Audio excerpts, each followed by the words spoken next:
It's a one-year appointment in which a tenured professor works with President Couture. It's like a kind of like an internship program where a person is exposed to different aspects of running the university and gets to be mentored by President Couture and spend time with her in order to prepare them for potential higher level administration work. World Cultures is just a really fun program and very challenging and intellectually stimulating. And so I kind of hesitated. I really didn't want to let that go. It would just be a really great learning experience to just learn about one more thing. It's sort of like doing field work. I also was excited about working with Dr. Couture, the fact that she's a woman, a president. I think it's a very unique kind of a thing. I think even though a lot of people say it's the same for women and men, it is very different in high-level administration with women.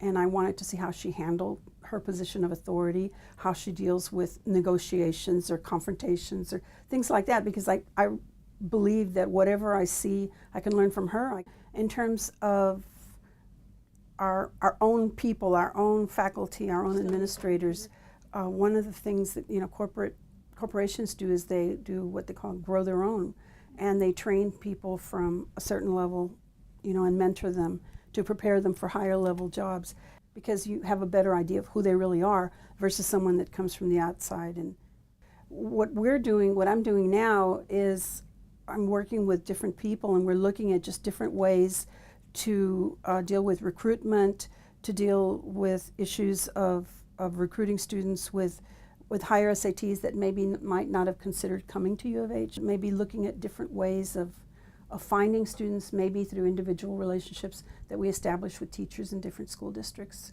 because teachers are the ones that always really know what the kids are up to, and what we're really wanting are highly motivated students. So I'm going to be involved in something, at this time they're calling the Bridge program. Another one was dealing with maybe media relations in terms of the just U of H's position in the community, and maybe trying to rethink how, or try to figure out a way to restructure how people view the University of Houston in terms of a Tier 1. I think the challenge for women in positions of authority, whether as professors or administrators, are very unique, and they are different than those of men, often, not always, but often. And women have to deal with authority and power issues in very unique ways. And if they're overly responsive, they can be labeled as aggressive, or they're under-responsive, they'll say they're passive, or, women are kind of in a strange place that way. I want to learn more about a woman being an authority that has to deal with lots of complex situations, mainly relating to people, knowledge of the community, and solid scholarship probably are those three important things.